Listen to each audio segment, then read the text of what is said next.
लड़ाई को बरकरार रखना और तब तक बरकरार रखना जब तक इस देश का तानाशाह ऊपर से राजा उतर के नीचे ना आ जाए। ये दंगे कराने वाले दंगे कराएंगे, ये लड़ाने वाले सिर्फ लड़ाएंगे, और हम और इस हिंदुस्तान में मोहब्बत का पैगाम लेकर के आएंगे। बड़े बड़े मुकदमे लगा के जेल भेजने का काम करेंगे, लेकिन फिर भी डरिएगा नहीं, क्योंकि हम सब एक साथ खड़े रहेंगे। जब भी आप पे कोई आफत आएगी, किसी के घर में संविधान हो या ना हो, लेकिन इस देश में संविधान है।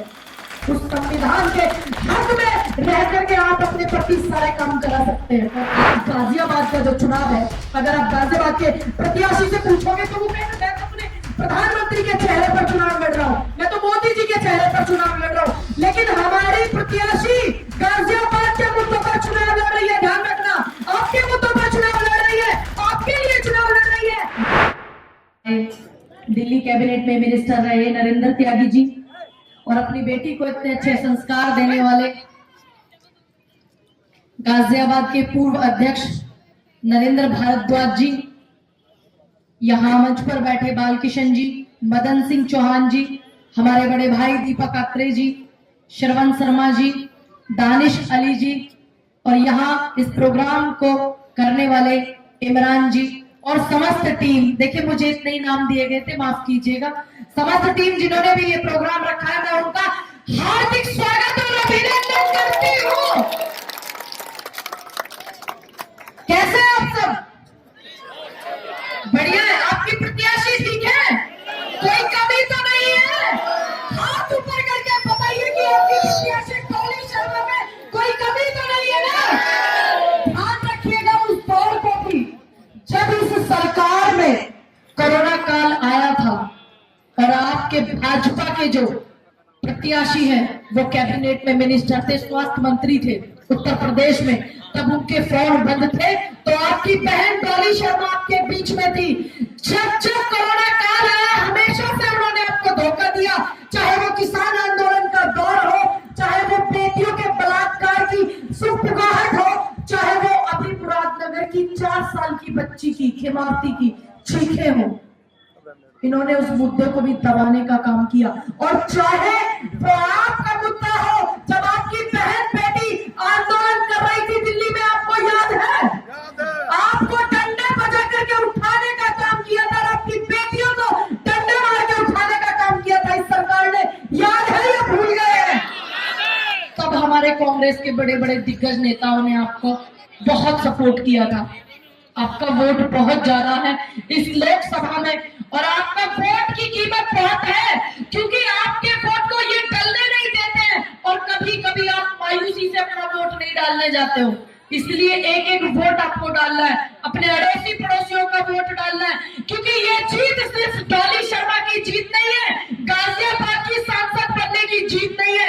ये जीत तय करेगी इस देश को लोकतंत्र बचाने की, ये जीत तय करेगी इन बेटियों की हक की आवाज की, ये जीत तय करेगी शिक्षा की, ये जीत तय करेगी स्वास्थ्य सुविधाओं को, और ये जीत तय करेगी तानाशाह सरकार को मुंह तोड़ जवाब देने का, और ये जीत तय करेगी भ्रष्टाचारी जो प्रत्याशी बना करके भेजा है, एक ऐसे व्यक्ति को जो आपकी जमीनों पर कब्जा करता है। ये जीत तय करेगी आपके स्वाभिमान को, ये जीत तय करेगी आपके सम्मान को, क्योंकि आज तक कांग्रेस ने बहुत कुछ इस देश को दिया है। सबसे बड़ी चीज इस देश का भाईचारे को बरकरार रखने के लिए जो मोहब्बत का पैगाम दिया है, ये सिर्फ कांग्रेस ही कर सकती है, और किसी के बस की बात ये नहीं है।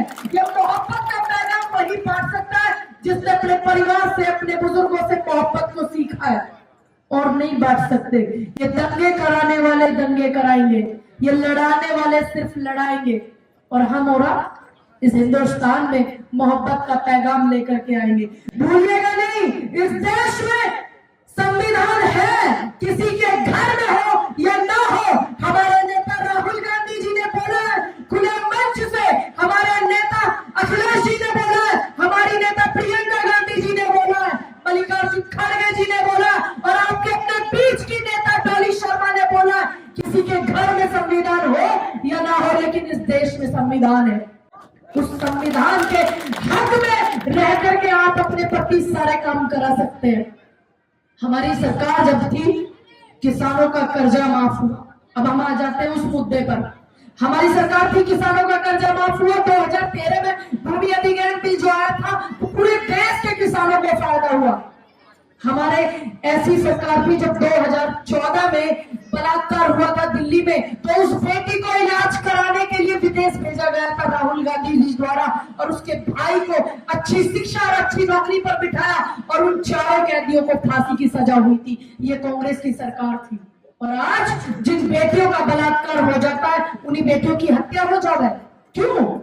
क्योंकि हमारा वोट जो है कहीं ना कहीं हम भटक जाते हैं कि आज नया नेता कोई उभर के आ रहा है, नए पार्टी कोई बन रही है, और इस तरीके की चीजें में आप सबसे पहले भटकते हैं। क्यों भटकते हैं आप? आपके बीच में कोई नया चेहरा नहीं है। आप लोगों से निवेदन करती हूँ कि गारंटी कार्ड हमारे यहाँ पे बटेंगे, अत्रे भाई दे देंगे, आप उनको पढ़ना जरूर, जिसमें 1 लाख रुपए एक महिला को देने की, पूरे परिवार को पालने की जो है उसमें व्यवस्था की गई है आपके लिए। 5,000 करोड़ का फंड वो रखा गया जिससे नौजवान युवा जो है कोई बिजनेस कर सकता है। ये व्यवस्थाएं दी गई है। किसानों का कर्जा माफ, बिजली बिल हाफ। उत्तर प्रदेश में आप सबसे ज्यादा बिजली का बिल है, ध्यान रखिएगा। और ये बिजली का बिल जब नहीं था आपके गांव में ट्यूबवेल लगी होगी, जब कांग्रेस की सरकार थी केंद्र में तो ट्यूबवेलों का बिल नहीं आता था, ना मीटर लगे होते थे, 100-150 रुपए का बिल आता था। गलत तो नहीं बोल रही हूँ? सही बोल रही हूँ ना? तो इस बात को ध्यान रखना। और आज गाजियाबाद का जो चुनाव है, अगर आप गाजियाबाद के प्रत्याशी से पूछोगे तो वो कहेंगे मैं तो अपने प्रधानमंत्री के चेहरे पर चुनाव लड़ रहा हूं, मैं तो मोदी जी के चेहरे पर चुनाव लड़ रहा हूं। लेकिन हमारी प्रत्याशी गाजियाबाद के मुद्दों पर चुनाव लड़ रही है। ध्यान रखना, आपके मुद्दों पर चुनाव लड़ रही है, आपके लिए चुनाव लड़ रही है, आपकी मजबूती देने के लिए चुनाव लड़ रही है। इस बात को आप ध्यान रख करके 26 तारीख को अपना वोट भी डालना है और अपने रिश्तेदारों को भी फोन करना है। गाजियाबाद में आपकी बहुत रिश्तेदारियां हैं कि एक वोट गठबंधन की प्रत्याशी डॉली शर्मा को डालना चाहिए। समय का बड़ा अभाव है, मुझे एक प्रोग्राम में भी जाना है, मैं माफी चाहती हूँ। यहाँ पर सम्मानित लोगों का मैं दिल की साफ गहराइयों से बड़ा सम्मान करती हूँ। और एक बार हाथ ऊपर उठा करके डॉली शर्मा के पिताजी यहाँ पर बैठे हुए, उनको आश्वासन दीजिए कि हाथ ऊपर होना चाहिए कि डॉली शर्मा जी और जगह प्रोग्राम कर रही है, आप सब डॉली शर्मा है, हाथ ऊपर कीजिए और उनकी लड़ाई को लड़ेंगे। गठबंधन के प्रत्याशी आप सब हैं, ये मत सोचिएगा कि हर जगह आपकी प्रत्याशी आएंगी, ये मत सोचिएगा। ये 26 तारीख की लड़ाई है, आपको डॉली शर्मा बन करके लड़ना है। लड़ोगे या नहीं? लड़ोगे या नहीं? इस लड़ाई को बरकरार रखना और तब तक बरकरार रखना जब तक इस देश का तानाशाह ऊपर से राजा उतर के नीचे ना आ जाए। क्योंकि झुकने वाला बहुत जरूरी झुकता है, और झुकता है सिर्फ झुकाने वाला होना चाहिए। और नौजवानों से एक बात कहूंगी, खास तौर पर आप लोगों से, कि आप जोश बहुत रखते हैं, जोश और होश दोनों को साथ में रख के आप अपना काम कीजिएगा, वरना आपको बड़े बड़े मुकदमे लगा के जेल भेजने का काम करेंगे। लेकिन फिर भी डरिएगा नहीं, क्योंकि हम सब एक साथ खड़े रहेंगे जब भी आप पे कोई आफत आएगी। लेकिन आपका वोट, आपका एक एक ट्वीट, एक एक मैसेज, एक एक कॉल बहुत मायने रखता है। क्योंकि कहते हैं कि जिस ओर जवानी चलती है उस ओर जमाना चलता है। मुझे सुन रही छत पर बैठी हमारी नारी शक्ति, इस समस्त संसार का सबसे खूबसूरत तोहफा उस ईश्वर ने अगर बख्शा है तो नारी शक्ति है। मैं उनको भी धन्यवाद करती हूँ। नमस्कार, जय हिंद, जय भारत, जय हिंद, जय जवान। इसको बरकरार रखना, इसमें बहुत ताकत है। धन्यवाद।